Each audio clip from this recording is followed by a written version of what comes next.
Washington DC, New York సిటీలకి అంటే America main ల్యాండ్లకి ప్రమాదం ఉందన్నమాట. కాబట్టి ఇరాన్ మీద వెనక్కి తగ్గుతుంది. ఇప్పుడు ఇరాన్ మజ్లిస్ అంటే ఇరానియన్ పార్లమెంటు సభ్యులు, ఇరానియన్ అథారిటీ ఖైమనీ రిజైమ్ దీన్ని ప్రకటించింది.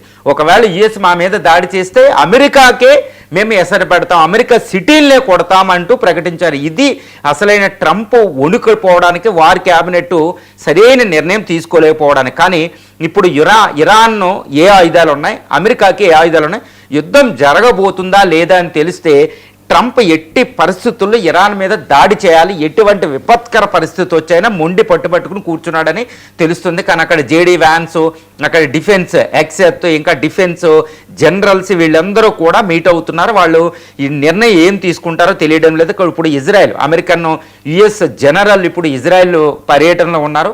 ఇజ్రాయెల్ సహకారం అనేది చాలా ఇంపార్టెంట్. ఇజ్రాయెల్ తన వార్ ఫైటర్స్, వందలాది వార్ ఫైటర్స్ని అక్కడ రెడీ పెట్టింది, F-35